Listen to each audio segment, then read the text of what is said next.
Todos y cada uno de nosotros, cada día, estamos continuamente tomando decisiones. Lo cierto es que lo hemos estado haciendo a lo largo de nuestra vida, aunque no seamos conscientes de esto. Yo esta mañana decidí levantarme a una hora concreta, tomar un determinado alimento, un desayuno. Podía haber escogido entre una tostada, unas galletas o un bizcocho. Bueno, esto que queda entre nosotros, elegí las tres cosas, pero eso es lo de menos, ¿vale? Pero uno puede elegir qué desayunar, como luego al mediodía qué comer. Incluso decidí ponerme esta ropa que llevo hoy delante de vosotros. Podía haber escogido otra americana, otra corbata, es cierto. Pero bueno, estas decisiones tampoco tienen mucha importancia. ¿Verdad que sí? Hay otras que realmente son más importantes y otras que son vitales, es decir, decisiones de vida o muerte. Esa es la realidad. Y esto lo estamos haciendo tú y yo cada día, cada día.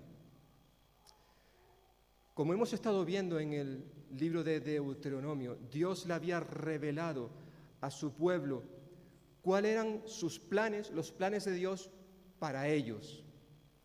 Lo que sucediera en Israel, en medio del pueblo de Dios, dependería de las decisiones que ellos tomasen. Si decidían obedecer a Dios, habría unas consecuencias. Podían recibir la bendición de Dios con lo que ésta lleva aparejado. Pero si decidían desobedecer a Dios, eso también traería unas trágicas consecuencias. Por lo que bien sabemos, en el resto de los libros del Antiguo Testamento, sabemos que Israel decidió desobedecer a Dios, darle la espalda. Y eso trajo terribles consecuencias a sus vidas, terribles. Sin embargo, como vamos a ver en esta mañana, en este precioso capítulo 30 de Deuteronomio, a pesar de la maldición que cayó sobre el pueblo de Israel, porque esas eran las dos alternativas, o bendición o maldición. Todo dependía de si obedecían o desobedecían a Dios. Sin embargo, aunque sabemos que el pueblo de Israel desobedeció a Dios y cayó la maldición sobre ellos, esa situación que ellos iban a estar experimentando durante años no tenía por qué ser una situación irreversible, definitiva, para siempre. Este capítulo que tenemos delante de nosotros nos enseña, nos recuerda, hermanos y hermanas, porque esto sigue estando vigente para el día de hoy, para ti y para mí, que el arrepentimiento y la obediencia traen como consecuencia restauración y bendición. Y eso es precisamente lo que ahora Moisés va a recordarle al pueblo de Israel. Por un lado vemos una palabra de restauración, versículos del 1 al 10. Debido a su rebelión, Israel va a ser arrojado, expulsado de sus tierras y van a tener que vivir el exilio, como nos recuerda el versículo 1 de este capítulo. Y esto iba a afectar a todo Israel. Recordemos que Israel llegó a su mayor apogeo en los tiempos del rey David, pero cuando éste murió, a partir de ahí, Israel fue decayendo, hasta el punto de que el reino de Israel se dividió en dos. El reino del norte, que conocemos como Israel, y el reino del sur, que conocemos como Judá. Bueno, todos ellos iban a ser llevados al exilio. Iban a vivir en cautividad, primero debido a lo que hicieron los asirios y luego en segundo lugar los babilonios. Pero, ya el Señor, antes de que todo eso suceda, ya Dios se adelanta y les recuerda que por su amor que tiene para con su pueblo, debido a su gracia, debido a su misericordia, el Señor iba a estar dispuesto a perdonarles y a restaurarles. Sí, pero evidentemente para que esto sucediera, ellos debían de cumplir ciertas condiciones. Dice versículo 1 y 2, sucederá que cuando hayan venido sobre ti todas estas cosas, la bendición y la maldición que he puesto delante de ti, te arrepientas en medio de todas las naciones a donde te haya arrojado Jehová tu Dios.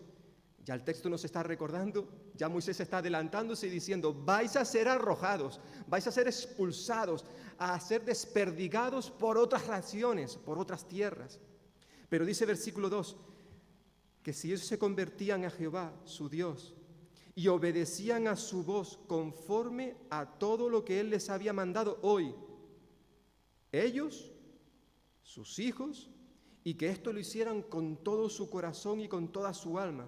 Es decir, ya estos primeros versículos, este capítulo en general nos enseña que Israel iba a ser perdonado y restaurado con la condición de que ellos se arrepintiesen de sus pecados, es decir, que ellos se volviesen a Dios, que regresaran, porque eso es lo que básicamente significa la palabra arrepentirse, volverse a regresar a Dios, porque ellos se habían alejado por completo. El tema del arrepentimiento es un tema que se va a enfatizar mucho en estos primeros 10 versículos de este capítulo, aunque evidentemente en otras partes de la Escritura se nos recuerda precisamente esto, que cuando alguien decidía confesar sus pecados, arrepentirse, es decir, volverse a Dios, dejar de darle la espalda al Señor, cuando eso ocurría, Dios no solamente perdonaba a esa persona, sino que también la restauraba. Qué hermosas las palabras del profeta Jeremías. Ahí en el capítulo 3, versículo 12, el Señor decía, vuélvete, reverde Israel, dice el Señor, no haré caer mi ira sobre ti, porque misericordioso soy yo, dice el Señor, no guardaré para siempre el enojo. Vuélvete, regresa a mí, porque si lo haces, yo voy a tener misericordia de ti. Mi enojo no va a permanecer para siempre. Yo te voy a perdonar. Ahora Moisés le está recordando esto precisamente al pueblo de Israel. Debían convertirse de sus malos caminos, versículo 2, y comprometerse a obedecer al Señor con todo su corazón y con toda su alma. Unas palabras que evidentemente nos trasladan nuevamente al capítulo 6, con aquel gran mandamiento, y algo que se va a repetir aquí en varias ocasiones en este capítulo. Ellos tenían que comprometerse a obedecer al Señor con todo su corazón, con toda su alma. Versículo 2, versículo 6, versículo 10. Moisés está recordándole al pueblo que el perdón y la restauración de Dios estaban condicionados a una obediencia sincera, verdadera, genuina. Lo dice aquí versículo 2, luego versículo 8, versículo 10. Se le recuerda una y otra vez al pueblo, lo hemos estado viendo ya, la necesidad primordial de obedecer a Dios si querían ser perdonados, restaurados. Hermanos y hermanas y amigos que podáis estar en esta mañana aquí o vernos más adelante a través de internet, Dios perdona el pecado si éste verdaderamente ha sido confesado, Dios está dispuesto a perdonar al pecador si éste toma la decisión de alejarse de su maldad y volverse al Señor. Y no tenemos que esperar que Dios nos discipline para volvernos a Él. A veces eso es lo que sucede. Por ejemplo, con el pueblo de Israel. Así nos lo recuerda el profeta Amós, cuando él decía que el Señor precisamente había estado enviándoles una serie de adversidades para que ellos se volvieran al Señor. Dios les envió el hambre, la sequía, el viento solano, plagas de langosta, mortandad, guerras, terremotos. Fueron, por así decirlo, acciones disciplinarias que Dios envió a su pueblo con el propósito de que ellos se volvieran al Señor, se arrepintiesen de sus pecados. Pero al parecer nada de esas tribulaciones afectó lo más mínimo al pueblo. Como nos dice ahí Amós capítulo 4, dice: pero no os volvisteis a mí. A pesar de todo lo que yo he estado haciendo, os estaba enviando duras pruebas para que regreséis a mí. Sin embargo, hasta en 5 ocasiones se repite esta expresión: pero no os volvisteis a mí. Amós capítulo 4. Ahora Moisés, en este libro de Deuteronomio, justo antes de que el pueblo entre en la tierra prometida, les recuerda que el verdadero arrepentimiento se hace evidente por medio de un cambio radical en nuestra forma de vivir, en nuestra forma de pensar, donde decidimos de manera deliberada apartarnos del pecado, darle la espalda a este y acercarnos al Señor. Una y otra vez, no solamente aquí en Deuteronomio capítulo 30, sino en otros textos de la Escritura, el Señor estaba invitando a su pueblo a que se volvieran al Señor, como dice ahora en este caso el libro de Zacarías, el profeta.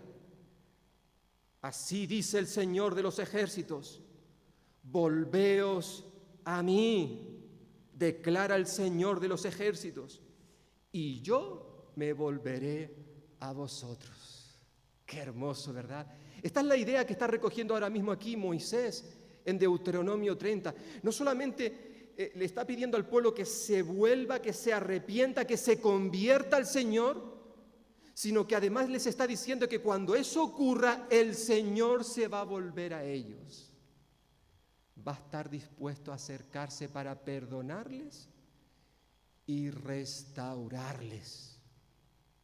Y querido hermano y hermana, y amigo que estás en esta mañana aquí, Dios sigue actuando de esta misma manera. Cuando cualquier persona, como las que estamos aquí en esta mañana, le damos la espalda al Señor, decidimos de manera deliberada, porque por regla general el pecado es algo deliberado, premeditado, intencional. Cuando tú y yo actuamos de esa manera y luego reflexionamos, recapacitamos, como probablemente hizo el pueblo de Israel cuando estaban dispersos por otras naciones, habían sido arrojados, viviendo en la esclavitud, fue en ese momento cuando ellos reflexionaron, recapacitaron, fueron conscientes de que le habían estado dando la espalda a Dios. Pero entonces, dice el Señor, si tú te arrepientes, si tú te conviertes, yo no solamente te voy a perdonar, sino voy a hacer de ti una nueva persona, te voy a restaurar. Y eso Dios lo sigue haciendo en el día de hoy. De hecho, lo ha hecho con la mayoría de los que estamos aquí. Aunque tenemos que reconocer que muchas veces le damos la espalda al Señor, nos alejamos de Él y tenemos que confesar nuestros pecados, volvernos, regresar al Señor. Y qué hermoso saber que la palabra de Dios nos recuerda que cuando hacemos esto, el Señor nos va a perdonar. Pero eso sí, hay una condición. Versículo 1, versículo 2. El Señor hará esto, ¿el qué? Perdonarles, restaurarles, si ellos se arrepentían de sus pecados y decidían obedecer al Señor. Esa era la condición.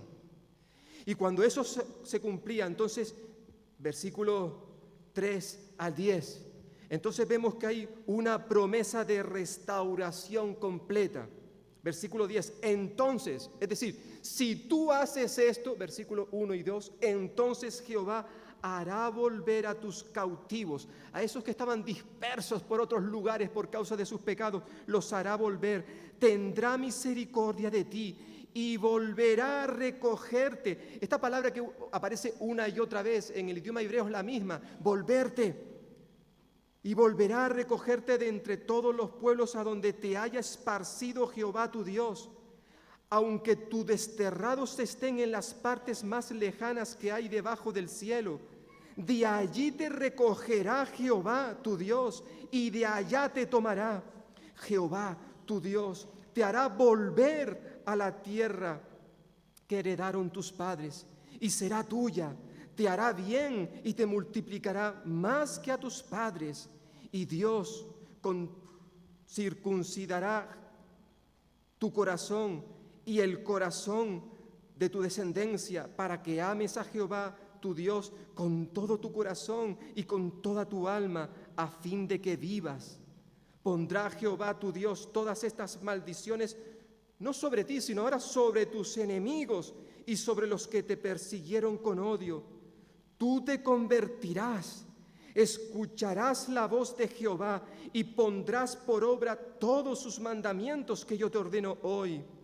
Entonces Jehová, tu Dios, te hará prosperar en toda la obra de tus manos, en el fruto de tu vientre, en el fruto de tu bestia y en el fruto de tu tierra, para bien, porque Jehová volverá a gozarse sobre ti para bien, de la manera que se gozó sobre tus padres, cuando obedezcas a la voz de Jehová tu Dios y guardes sus mandamientos y sus estatutos escritos en este libro de la ley, cuando te conviertas a Jehová tu Dios con todo tu corazón y con toda tu alma.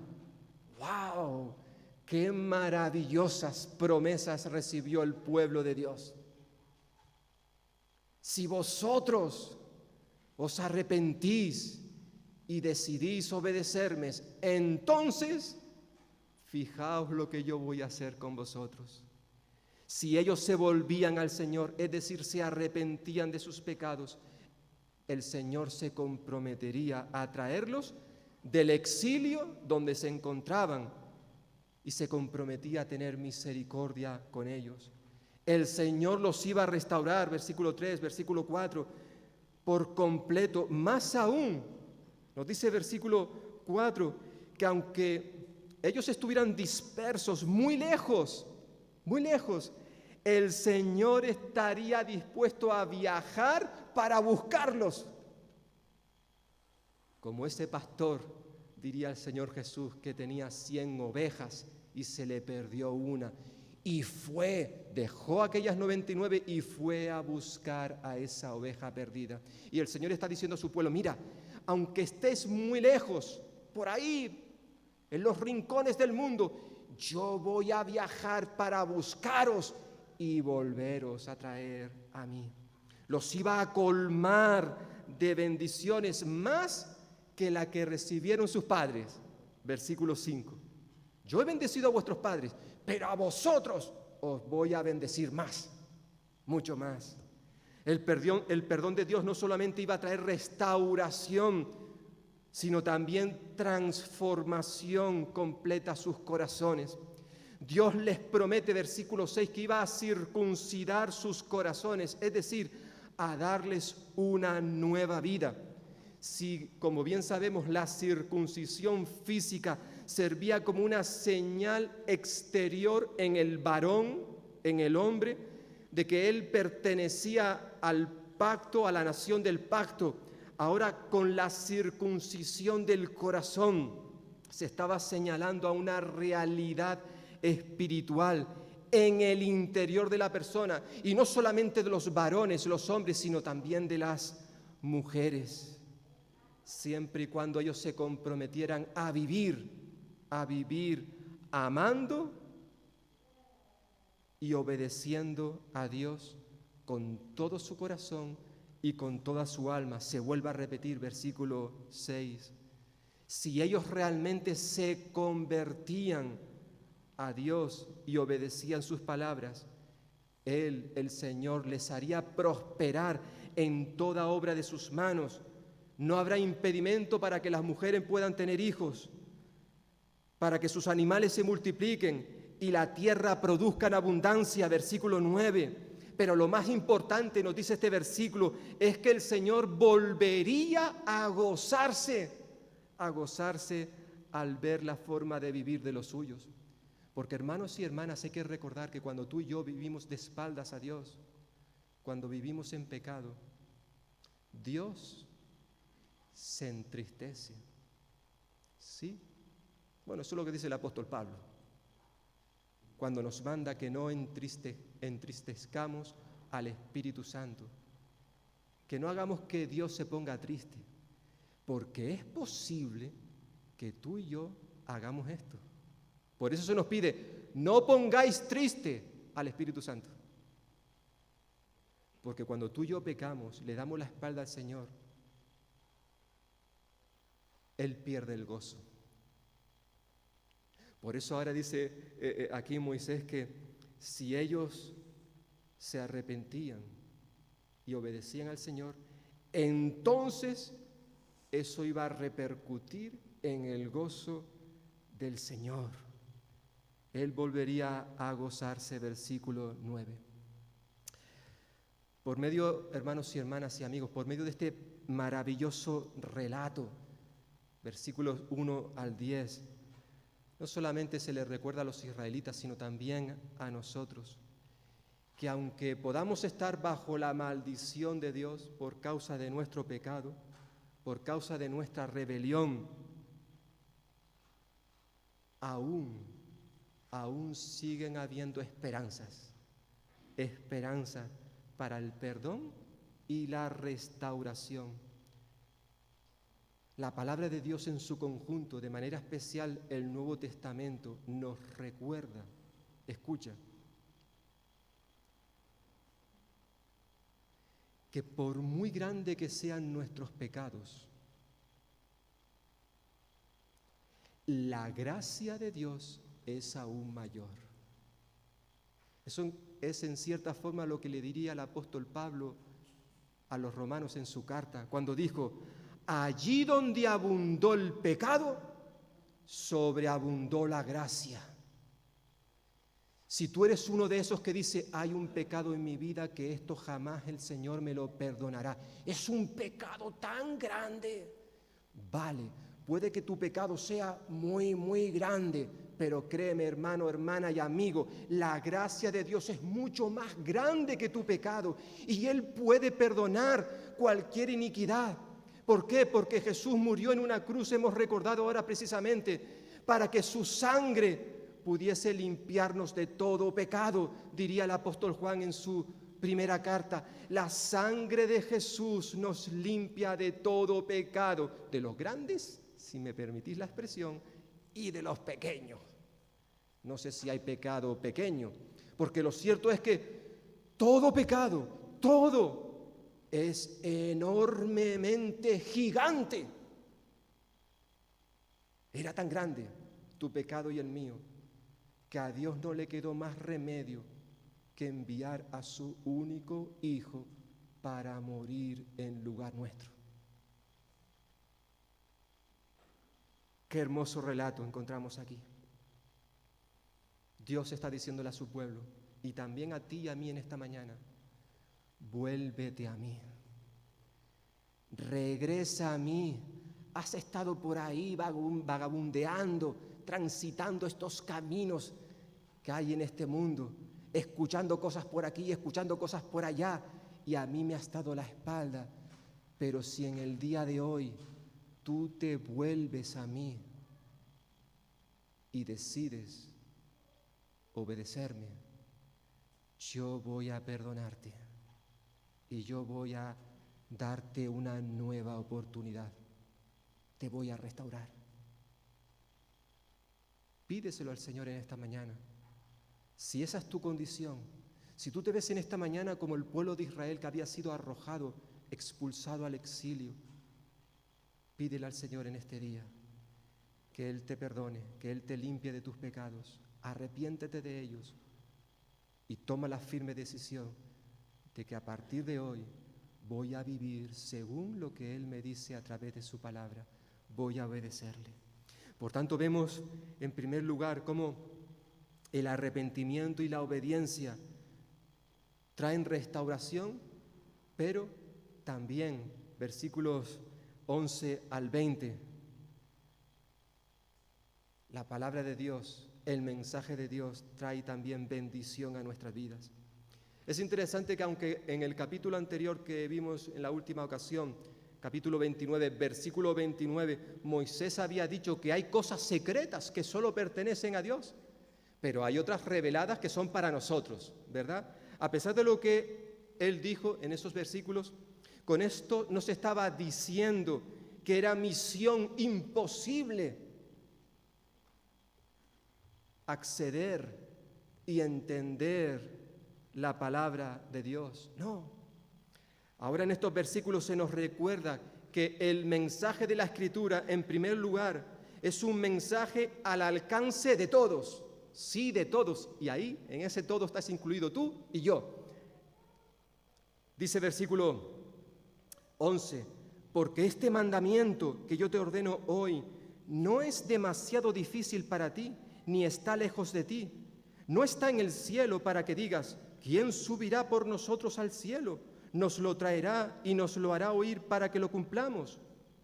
Ni está al otro lado del mar para que digas, ¿quién pasará por nosotros al mar para que nos lo traiga y nos lo haga oír a fin de que lo cumplamos? Pues este mensaje, pues muy cerca de ti está la palabra, en tu boca y en tu corazón, para que la cumplas. Es decir, después de la exhortación que da Moisés sobre las demandas que el pueblo de Dios tenía que tener en cuenta, las demandas de Dios, Moisés les recuerda que todos estos mandamientos no estaban fuera del alcance de los israelitas. Es decir, la palabra del Señor no era ni incomprensible ni inaccesible. No. Aunque obviamente sabemos que hay pasajes, lo decíamos también en la última ocasión cuando estuvimos viendo el capítulo 9, aunque obviamente en la Escritura hay pasajes difíciles de entender, de comprender, no cabe duda. De manera general, lo que encontramos en la Escritura es algo accesible y comprensible para nosotros. Toda persona, hermano, hermana, amigo, que nos puedas estar escuchando, toda persona puede acceder a la palabra de Dios. No es una palabra que esté en el cielo, versículo 12. Es decir, no es una palabra que esté escondida en un lugar lejano. Todo lo contrario, esta palabra la tenían muy cerca de ellos. Versículo 14, la tenían en su boca y en su corazón. Estaba muy cerca. Y también, no solamente todos podían acceder a ella, sino también todos podían comprenderla, ya que no estaba al otro lado del mar. Versículo 13, es decir, esta palabra no estaba en una tierra extranjera y por tanto escrita en otro idioma que ellos no podían comprender. No. Es posible que estas preguntas que aparecen en versículos 12 y 13 tengan el propósito de desenmascarar a aquellos que estaban buscando cualquier excusa para eludir sus responsabilidades, argumentando que la palabra de Dios era muy difícil de comprender y por eso era misión imposible cumplir lo que ésta enseña. No, para nada. Esta fue quizás la actitud también de muchas personas en los tiempos del apóstol Pablo, porque Pablo hizo referencia precisamente a estas preguntas, a este texto, en su carta a los romanos, para decirle a la iglesia en aquel tiempo que la palabra de Dios estaba no solo al alcance de cualquier persona, sino también cualquier persona podía comprenderla. No necesitamos, diría el apóstol Pablo en Romanos capítulo 10, no necesitamos subir a las alturas de los cielos, ni sumergirnos en las profundidades del mar para encontrar a Cristo. No hace falta. ¿Por qué? Bueno, Pablo nos va a decir que no hace falta irnos a esos lugares porque Cristo bajó del cielo para estar con nosotros. Dios se hizo hombre, se encarnó, habitó en medio de nosotros. Él es la palabra encarnada. Y para conocer las verdades que hay en la Escritura, tenemos que conocer a Cristo. Él habitó entre nosotros, más aún murió en una cruz, pero luego resucitó al tercer día y ahora está a disposición de cualquier persona que quiera conocerle. También de ti, que en esta mañana estás escuchando esto. Cristo quiere tener un encuentro contigo, darse a conocer, y lo hará a través de su palabra. El mensaje del Evangelio es así de sencillo. No es complicado. Sí, que es verdad que pueden haber algunos pasajes, lo decíamos en la última ocasión, verdad. Pero de manera general, el Evangelio contiene un mensaje sencillo al cual cualquier persona puede acceder para luego comprenderlo, lo que ahí está escrito. Por eso dice aquí Moisés, este mandamiento que yo te ordeno hoy no es demasiado difícil. Vale, tiene sus dificultades, vale, pero no es demasiado difícil. Podemos entenderlo, podemos comprenderlo, al menos lo esencial para tener una relación con Dios, con Cristo Jesús. Por tanto, en primer lugar, esto es un mensaje que está al alcance de todos. Eso sí, en segundo lugar, el mensaje exige compromiso. Versículo 15 al 18, dice Moisés, mira, yo he puesto delante de ti hoy la vida y el bien, la muerte y el mal, porque yo te mando hoy que ames a Jehová tu Dios, que andes en sus caminos y guardes sus mandamientos, sus estatutos, sus decretos. ¿Para qué? Para que vivas y seas multiplicado, y Jehová tu Dios te bendiga en la tierra a la cual vas a entrar para tomarla en posesión. Pero, hay un pero aquí, pero si tu corazón se aparta y no obedeces, te dejas extraviar, te inclinas a dioses ajenos y los sirves, yo os declaro hoy que de verdad pereceréis. No prolongaréis vuestros días sobre la tierra a donde vais a entrar para tomarla en posesión tras pasar el Jordán. Es decir, Moisés, después de su predicación, de esta exhortación al pueblo, ahora deja la pelota, si me permitís la expresión, en el tejado de ellos. Ellos tenían que tomar una decisión crucial en cuanto a qué iban a hacer con el mensaje que habían escuchado. Que dicho sea de paso, esto es lo que tendría que ocurrir siempre que se predica la palabra de Dios, como en esta mañana. Tú y yo, antes de salir de este lugar, hermano, hermana y amigo, tenemos que tomar la decisión en cuanto a qué hacer con lo que Dios nos ha dicho en este día. Porque créeme, Dios te ha dicho algo a ti y a mí. Y tenemos que tomar una decisión. ¿Qué vamos a hacer? ¿Qué vamos a decidir?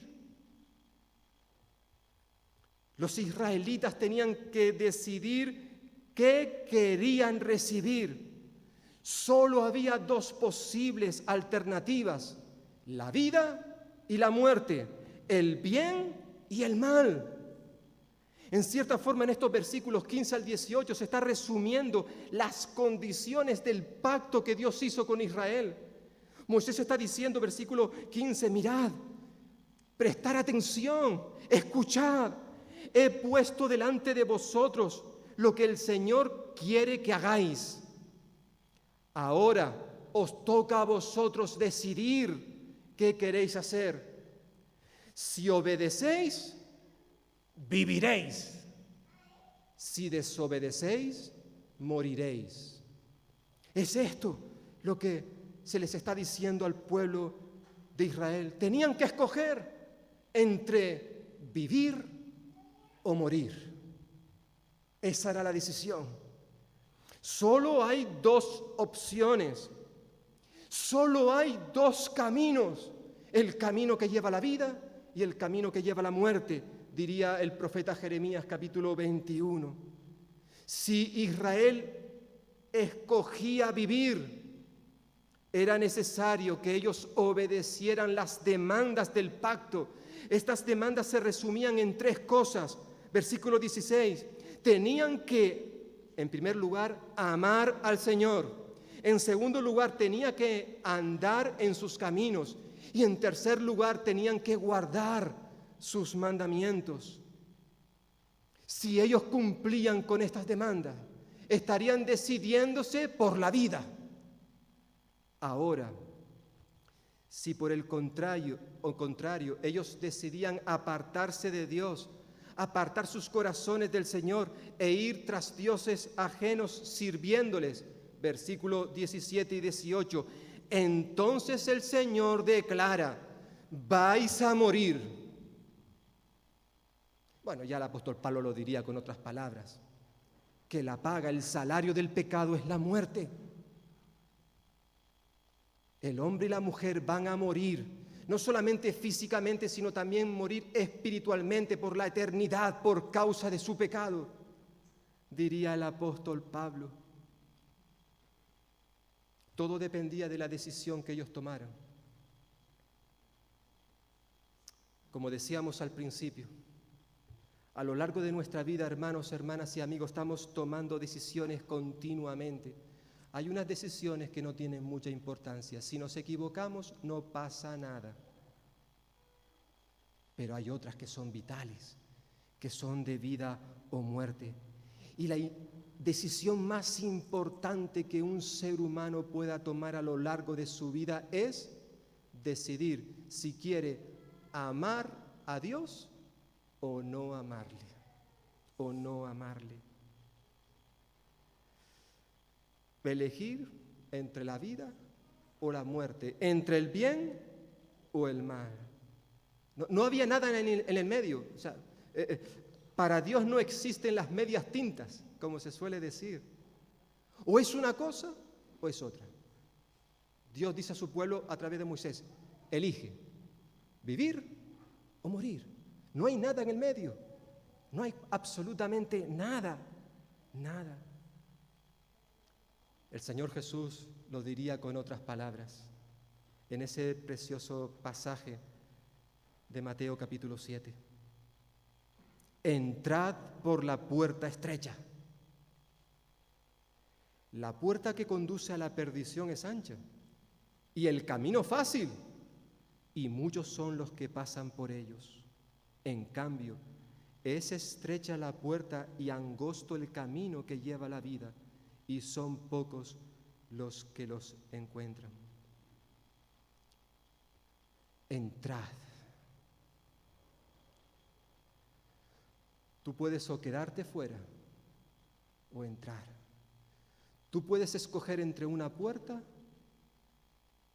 u otra puerta, entre un camino y otro camino.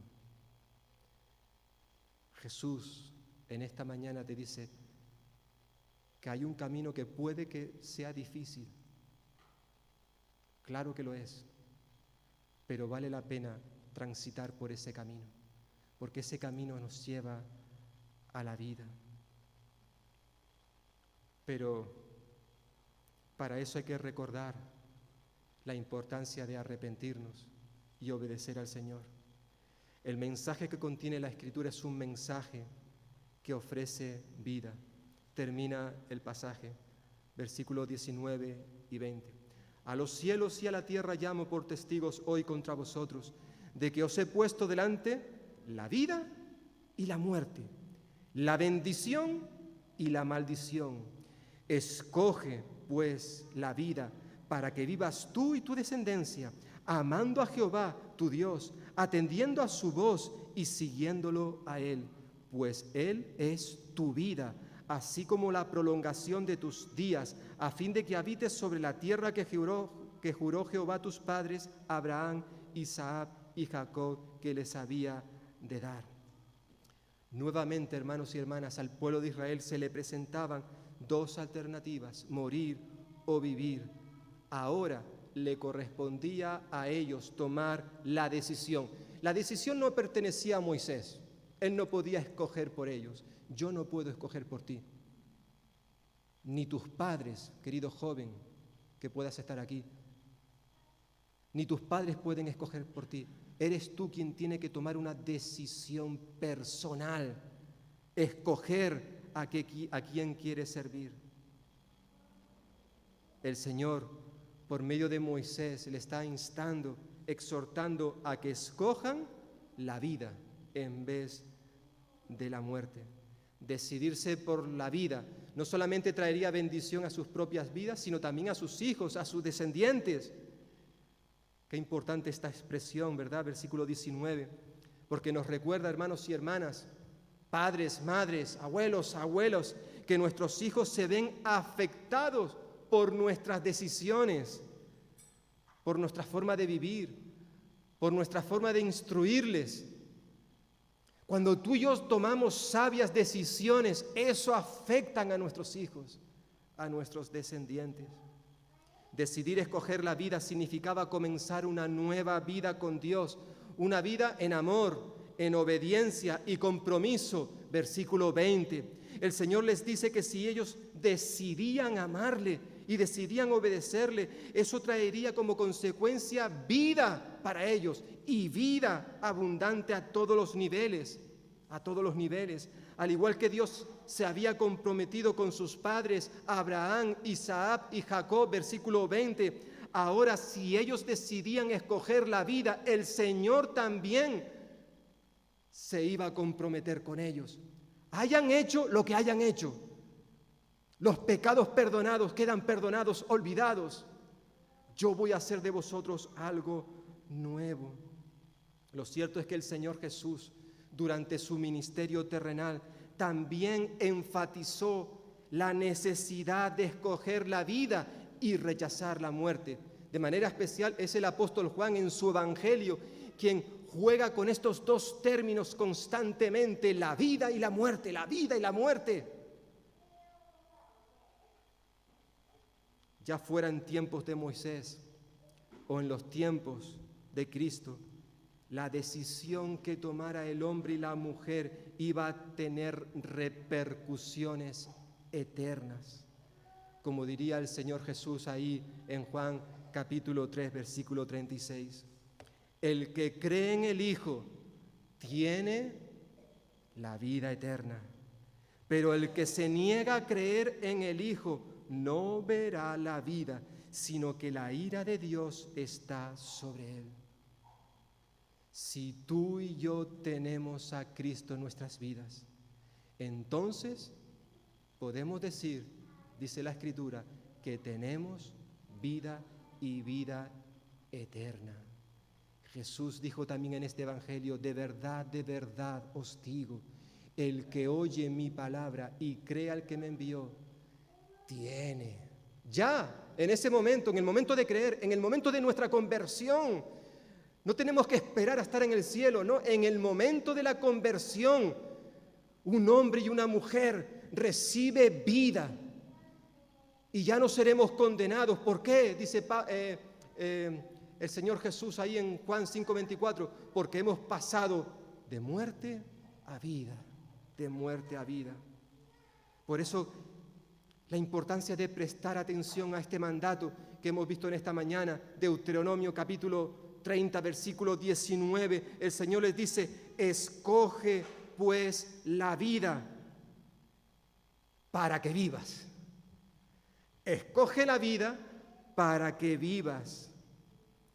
Hermanos, hermanas y amigos, el Señor diría a través del profeta Ezequiel: yo no me complazco con la muerte de nadie. Yo no me complazco, yo no disfruto, yo no me alegro con la muerte de nadie. Arrepentíos y vivid. Ezequiel 18, 30 y 32. Arrepentíos y vivid. Ese fue el mensaje de Jesús. Nada más comenzar su ministerio terrenal. Marcos capítulo 1.